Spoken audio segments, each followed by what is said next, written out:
நமது கழகத்தின் பொதுச் செயலாளர் அறிஞர் எடப்பாடியார் அவர்கள் இங்கே ஒரு தேர்தல் அறிக்கை தயாரிக்கின்ற குழுவை ஏற்படுத்தி அந்த குழு நேரடியாக தமிழகம் முழுவதும் மண்டல வாரியாக நேரில் சென்று அங்கே இருக்கின்ற மக்களுடைய பிரச்சனைகள், தொழில் செய்வோர் மற்றும் சிறுதொழில் அமைப்பினர், விவசாயிகள் சங்கத்தினர், மற்றும் வியாபாரிகள் மற்ற எந்தெந்த அமைப்புகள் அங்கே அமைப்பு ரீதியாக செயல்படுகிறார்களோ, மீனவர் சங்கங்கள், குடியிருப்போர் நலச்சங்கங்கள், இப்படி பல்வேறு அமைப்புகள், பல்லாயிரக்கணக்கான அமைப்புகள் இன்றைக்கு தமிழகத்தில் செயல்பட்டுக் கொண்டிருக்கின்றன. அந்த அமைப்புகள் அத்தனையும் தனித்தனியாக இயங்கி தங்களுடைய சங்கங்களை வைத்து சங்கத்தின் மூலமாக செயல்பட்டுக் கொண்டிருக்கிறது. அந்த தனித்தனியாக அமைப்புகள் செயல்பட்டுக் கொண்டிருக்கின்ற அந்த சங்கங்கள் இன்றைக்கு தங்கள் சங்கத்தின் சார்பாக நிறைவேற்றப்பட வேண்டிய கோரிக்கைகளை எல்லாம் வலியுறுத்தி இங்கே அவருடைய கோரிக்கைகளை எல்லாம் கேட்டு பெற வேண்டும் என்று பொதுச் செயலாளர் அவர்கள் ஆணையிட்டிருக்கிறார்கள். அந்த அடிப்படையில் அவர்களை வரவழைத்து சந்திப்பதை காட்டிலும் அவர்களை நமது தேர்தல் பணி குழுவினரை, தேர்தல் தயாரிப்பு குழுவினரை, அறிக்கை தயாரிப்பு குழுவினர் நேரடியாக சென்று அவர்களை சந்தித்து அவருடைய பிரச்சனைகள் என்னவென்று கேட்டு அதில் முக்கியமான பிரச்சனைகள் அத்தனையும் தேர்தல் அறிக்கையிலே இணைத்திட வேண்டும் என்று சொல்லியிருக்கிறார்கள். அந்த அடிப்படையிலே இன்றைக்கு நேற்று சென்னை மற்றும் பகுதிகளிலே வேலூர் மண்டலங்களில் முடித்துவிட்டு இன்றைக்கு கள்ளக்குறிச்சி, நமது வேலூர், விழுப்புரம் மண்டலத்தில் இப்பொழுது இந்த நேரில் சந்திக்கின்ற மண்டலத்தில் இந்த பகுதியிலே வடலூர், விழுப்புரம் மற்றும் இங்கே இருக்கின்ற இந்த மண்டலத்தில் இடம்பெற்றிருக்கக்கூடிய புதுச்சேரி மற்றும் அந்த மாநிலங்களை உள்ளடக்கிய பகுதிகளில் இருந்து இன்றைக்கு வருகை புரிந்திருந்த அனைத்து சங்கங்களையும் சந்தித்து அவருடைய கருத்துக்களை கேட்டோம். அந்த அளவில் இங்கே வருகை புரிந்திருக்கின்ற புதுச்சேரி இந்த பகுதியில் இருந்து வருகை புரிந்திருக்கின்ற அந்த சங்கங்கள், விவசாய சங்கங்கள் மற்றும் தொழில் முனைவோர் சங்கங்கள், எல்லா சங்கங்களிலும் புதுச்சேரி மாநிலத்தைச் சேர்ந்தவர்கள் பிரச்சனைகள், மீனவர்கள் பிரச்சனைகள், அந்த இங்கே இருக்கின்ற குறிப்பாக விவசாயிகள் சார்ந்த பிரச்சனைகளுக்கெல்லாம் அவர்கள் இன்றைக்கு அவர்களுடைய பிரச்சனைகளை கேட்டோம். அந்தந்த சங்கங்கள் தாங்கள் சார்ந்திருக்கின்ற சங்கங்களின் சார்பாக இந்த தேர்தல் அறிக்கையிலே சேர்க்கப்பட வேண்டிய பிரச்சனைகளை எல்லாம் அவர்கள் நேரிலும் விலைக்கு சொன்னார்கள். அதை மனுக்களாகவும் அளித்திருக்கிறார்கள். அவருடைய பிரச்சனைகளை எல்லாம் பிறகு நாங்கள் பரிசீலித்து இந்த தேர்தல் அறிக்கை குழு பரிசீலனை செய்து இதில் எந்தெந்த கோரிக்கைகளை எல்லாம் இந்த தேர்தல் அறிக்கையிலே சேர்த்து முக்கியத்துவம் கொடுக்க வேண்டும் என்பதையெல்லாம், அதற்கு பரிகாரம் காண வேண்டும் என்பதையெல்லாம் முக்கியமான கோரிக்கைகளை எல்லாம் தேர்வு செய்து தேர்தல் அறிக்கையிலே சேர்க்க இருக்கின்றோம். ஆக மக்களுடைய பிரச்சனைகள், இன்றைக்கு மக்கள் விரும்புகின்ற பிரச்சனைகள், மக்கள் தங்களுடைய பிரச்சனைகளுக்கு தீர்வு ஏற்பட வேண்டும் என்று பல ஆண்டுகளாக போராடி கொண்டிருக்கின்ற பல பிரச்சனைகளுக்கு இன்றைக்கு அந்த நமக்கு அனைத்து அண்ணா திராவிட முன்னேற்ற கழகத்தின் தேர்தல் அறிக்கையிலே சேர்த்து அந்த பிரச்சனைகளுக்கு தீர்வு காணுவதற்கு வழிவகை செய்ய வேண்டும் என்று நமது பொதுச் செயலாளர் சொல்லியிருக்கிறார், ஆணையிட்டிருக்கிறார்கள். அந்த அடிப்படையில் இன்றைக்கு எல்லா விழுப்புரம் மண்டலத்திலே இருக்கின்ற அனைத்து சங்கங்களையும் அழைத்து பேசியிருக்கின்றோம். ஒவ்வொருவரும் இங்கே ஆக்கப்பூர்வமான கருத்துக்களை, ஆலோசனைகளை வழங்கியிருக்கிறார்கள்.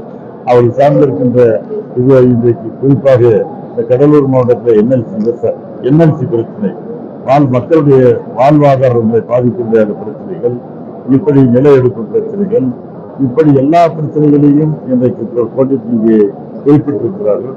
இதையெல்லாம் மத்திய நமது தேர்தல் அறிக்கையில் சேர்த்து அதன் மூலமாக இந்த பிரச்சனைகளுக்கு தீர்வு காண வேண்டும் என்று தீர்வு காணப்படும் என்பதை தெரிவித்துக் கொள்கின்றேன். சேலத்தில் நடக்குது இன்று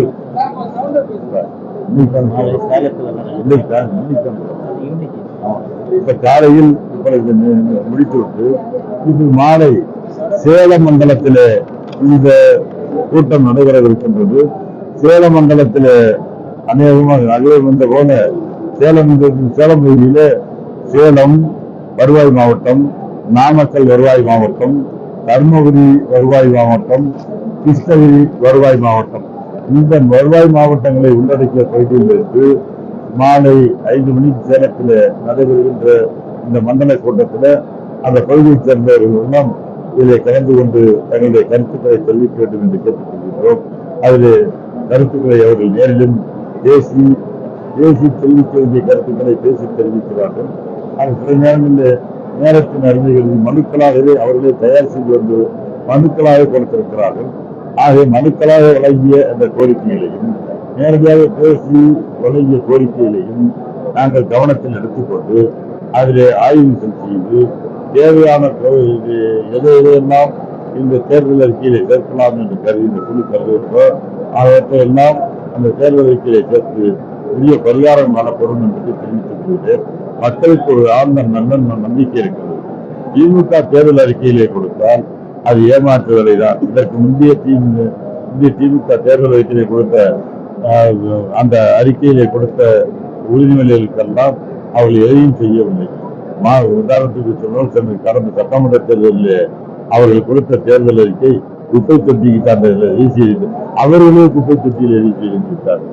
அந்த அளவிற்கு அந்த கோரிக்கையில எல்லாம் வசதியாக மறந்து விட்டார்கள் மக்கள். ஆனால் எவனால் திமுக எந்த தேர்தலுக்கு கொடுத்தாலும் மக்கள் அதை நம்ப தயாராக இல்லை. மாறாக நமது அனைத்து இந்திய அண்ணா திராவிட முன்னேற்ற கழகத்தின் சார்பில் கொடுக்கப்பட்ட எந்த கோரிக்கை கொடுத்து எந்த தேர்தல் அறிக்கை கொடுத்தாலும் அதன் மீது மக்களுக்கு ஒரு நம்பிக்கை இருக்கிறது. நமது எடப்பாடியார் அவர்கள் புரட்சித் தலைவர் அம்மா பாணியிலேயே கொடுத்த வாக்குறுதியை நிச்சயமாக நிறைவேற்றுவார் என்ற நம்பிக்கை இருக்கிறது. ஆகவேதான் இன்றைக்கு காலையிலிருந்து பெரும் கூட்டமாக வந்து இன்றைக்கு எங்களுடைய பிரச்சனைகளை தேர்தல் அறிக்கையிலே சேருங்கள் என்று சொல்கிறார்கள். சொன்னால் எந்த அளவிற்கு அனைத்து இந்திய அண்ணா திராவிட முன்னேற்ற கழகத்தின் மீதும் நமது பொதுச் செயலாளர் எடப்பாடியார் மீதும் மக்கள் நம்பிக்கை வைத்திருக்கிறார்கள் என்பதை இன்றைக்கு நாம் கண்கூடாக பார்த்துக் கொண்டிருக்கிறோம். ஆகவே அவர்கள் வைத்திருக்கிற நம்பிக்கை வீண் போகாமல் அவர்கள் பிரச்சனைகளுக்கு தேர்தல் அறிக்கையிலே சேர்த்து அதில் தேர்தலோடு அதனுடைய தொடர் நடவடிக்கையாகவும் இன்றைக்கு எடப்பாடியார் அவர்கள் நடவடிக்கை எடுத்து அதில் தேர்தல் அறிக்கையிலே குறிப்பிட்டிருப்பதை நிறைவேற்றுவதற்கு முயற்சிகள் மேற்கொள்ளப்படும் என்பதை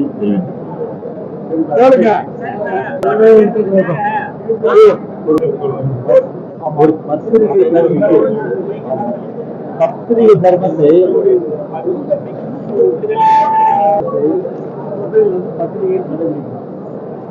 தினமலர் பத்திரிகை அந்த பத்திரிகையை பொறுத்தவரை நம்முடைய பொன்மனத்தமிழ் புரட்சித் தலைவர் எம்ஜிஆர் எவ்வளவோ உதவி செய்து அதன் மூலம் அந்த பத்திரிகை வந்து தொழில் நன்மை காப்பாற்ற வகையில் பத்திரிகை தர்மத்தை காப்பாற்றி புரட்சித் தலைவர் உதவினார். ஆனால் இன்றைக்கு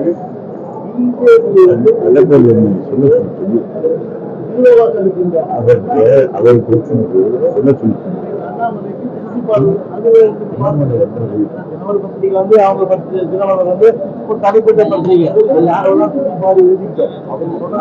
மாறுபட்ட கருத்து இல்லை. ஆனால்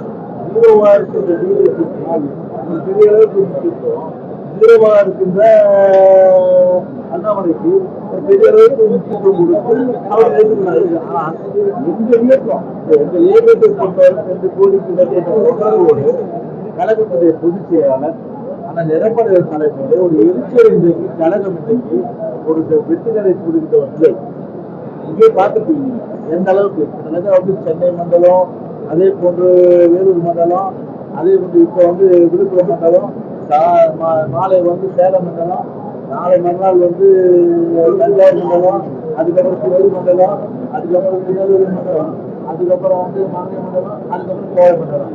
இப்படி ஒவ்வொரு மண்டலம் வாரியா மக்களுடைய கருத்துக்கள் நீங்களே பார்த்துருக்கீங்க. மக்கள் எந்த அளவுக்கு மக்கள் தானே அது எத்தனை அமைப்புகள் வந்து விவசாயிகள் இருந்து விவசாயிகள், விவசாய தொழிலாளர்கள், வணிகர் சங்கம், மீனவர் சங்கம், வியாபாரிகள் சங்கம், அமைப்பு சாரா தொழிலாளர் சங்கம், ரயில்வே தொழிற்சங்கம், அரசு அலுவலர்கள், ஆசிரியர் சங்கம், சிறு குறு தொழில் நிறுவன சங்கம், வழக்கறிஞர் சங்கம், வழக்கறிஞர் விமர்சன சங்கம், என்எஸ்சி சங்கம், லயன்ஸ் சங்கம், ரோட்டு சங்கம், கள்ளக்குறிச்சி மாவட்ட கூட்டம் சங்கம், இத்தனை சங்கங்கள் இங்க மனு கொடுக்குறாங்கன்னா அந்த சங்கங்களுக்கு எந்த நம்பிக்கை? இதுவாக அனைத்து அண்ணா திராவிட முன்னேற்ற கழகம் தான் இது ஒரு வாதிட்டு அதை நமது உரிமைகளை பெற்றுத் தருகின்ற ஒரு இயக்கம். அண்ணா திராவிட முன்னேற்ற கழகம் தான் சலுகைகளை நிறைவேற்றுகின்ற ஒரு கழகம், ஒரு கட்சி, ஒரு இயக்கம் என்ற அடிப்படையில் நம்பிக்கை இருக்கிறாங்க. எந்த அளவுக்கு திருச்சூர் வந்துருக்காங்க. இது தினவர்களுக்கு தெரியாது. இரவு காத்த கீழே யார் இரவு காத்து? நாங்க யாருக்கு இரவு காக்க வேண்டிய அவசியம் இல்லை. அது இப்ப பிஜேபிக்கு இருக்கலாம், திமுகவுக்கு இருக்கலாம், அதே போல மற்ற கட்சிகள் இருக்கலாம். 2 கோடிக்கு மேற்பட்ட தொண்டர்கள் கொண்டிருக்கின்ற இயக்கம் என்பது ஒரு மாபெரும் இயக்கம். நாங்க யாருக்காக காத்திருக்க வேண்டிய அவசியம் கிடையாது. எங்களுக்கு ஆரம்ப காலத்திலிருந்து ஒரு தனித்தன்மையோடும் சரி, கூட்டணியோடும் சரி, ஒரு மாபெரும் வெற்றி கண்ட இயக்கம் அது அனைத்து அண்ணா திராவிட முன்னேற்ற கழக இயக்கம் என்பது தயவுசெய்து தினமலர் போன்ற பத்திரிகைகள் மறந்து விடக்கூடாது. இந்த பிஜேபி துணிபாடுங்க, அண்ணாமலைக்கு துணிபாடுங்க. நீங்க எப்படி திமுகவுக்கு முரசொலியா இருக்கோ அதே போல பிஜேபிக்கு முரசொலியா தினமலர் இருக்கட்டும். எங்களுக்கு மாறுபட்ட கருத்துல. ஆனால் இது போன்ற ஒரு உற்சாக குறிவைத்து இது போன்ற அந்த கருத்துக்களை தயவு செய்து ஒரு பத்திய தர்மத்தை காப்பாற்றுகின்ற வகையில் வெளியிட வேண்டாம் என்று தெரிவித்து என்னுடைய கண்டனத்தை அதற்கு அண்ணா திராவிட முன்னேற்ற கழகத்திற்கு தெரிவித்துக் கொள்கின்றோம். தேர்தல் காலம் இது. தேர்தல் காலம் இருக்கும்போது நாங்க ஏற்கனவே சொல்லியிருக்கோம். எங்களுக்கு யாரு எங்களுக்கு பிரதான எதிரிகள்? எங்களுக்கு பிரதான எதிரிகள் பார்த்தா திராவிட முன்னேற்ற கழகம். எங்களுடைய பொன்மனச்செம்மல் புரட்சி தலைவர் எம்ஜிஆர் அவர்கள் திமுக தேசத்திலிருந்து அடையாளம் காட்டிட்டு போயிருக்காரு. அந்த வகையில வாழ்நாள் முழுவதும் எங்களுடைய எதிர்ப்பு திமுக தான். அதே போன்று எங்களுடைய தலைவர்கள் புரட்சி தலைவர் எம்ஜிஆரும் சரி, அம்மாவும் சரி, பேருந்து அண்ணாவும் சரி, சிறுமைப்படுத்துவதோடு நாங்கள் எந்த காலத்திலும் உறவு தேவை. பிஜேபி என்பது ஒரு மத சக்தி. அது இனிமேலும் எந்த காலத்திலும் எப்பொழுதும் இப்போது இல்லை, எப்பொழுதும் இல்லை என்ற அந்த வகையில் இன்றைக்கு நாங்க அந்த கூட்டணி பிஜேபி இல்லாத கூட்டணி என்ற வகையில ஒரு நிலைப்பாடு. அந்த வகையில பேச்சுவார்த்தை நடந்துட்டு தான் இருக்கும். அதனால லெட்ஸ் வெயிட் அண்ட் see. தேர்தலுக்கு ஒரு சில மாதங்களுக்கு நிலையில அரசியலை பொறுத்தவரை கூட்டணிகள் என்பது பேச்சுவார்த்தை நடந்துட்டு தான் அந்த வகையில் நடந்திருக்கு. எங்களை பார்த்து ஏன் கத்தி கொண்டிருக்கின்றன, எங்களை பார்த்து ஏன் கத்திட்டு இருக்கீங்க அப்படின்னு சொல்லிட்டு பாஜக மாநில தலைவர் அண்ணாமலை உங்களை பத்தி விமர்சனம் பண்ணியிருக்காரு. அவரை பார்த்து நாங்க எங்க கத்துறோம்? நாங்க அவரை ஒரு பொருட்டாவே நாங்க மதிக்கல. முதல்ல இப்ப நோட்டாவை ஜெயிக்க சொல்லுங்க, அப்புறம் நாங்க பொருட்டா எடுத்துக்கிறோம். நாங்க களத்தில் பாஜக இருப்பதாகவும் ஏசி உங்களை உட்காந்துட்டு கூட்டம் போடுறதுதான் அதிமுக பண்ணிட்டு இருக்கு அப்படின்னு சொல்லி பாஜக மாநில தலைவர் விமர்சிச்சு. அவரை பத்தி எஸ்வி சேகர் நீங்க அவருடைய பேட்டி எடுத்து பாருங்க. அவருடைய நடைபயணத்தை எந்த அளவுக்கு கொச்சைப்படுத்திருக்காரு. அவர் இன்னும் எந்த அளவுக்கு கட்சி போயின்றது அது அவங்க கட்சி விவகாரம். அதுக்குள்ள நாங்க போகல. ஆனா எங்க பொறுத்தவரை சரிங்க, பாராளுமன்ற தேர்தலில் மகத்தான எங்களுடைய தலைவரான கூட்டணி வெற்றி பெறும். அது மட்டும் தான் இன்னைக்கு தமிழ்நாட்டு மக்கள். இன்னைக்கு எல்லாருமே இன்னைக்கு அதிகமான அதிருப்தியில் இன்னைக்கு இருக்காங்க. ஓபிஎஸ் இரட்டை இலை சின்னத்துல நாங்க நாடாளுமன்ற தேர்தலை சந்திப்போம் அப்படின்றது சொல்லியிருக்காரு. உறுப்பினரே இல்லாத ஒரு கேள்வி. கட்சியில உறுப்பினர் கூட இல்லை. அவருடைய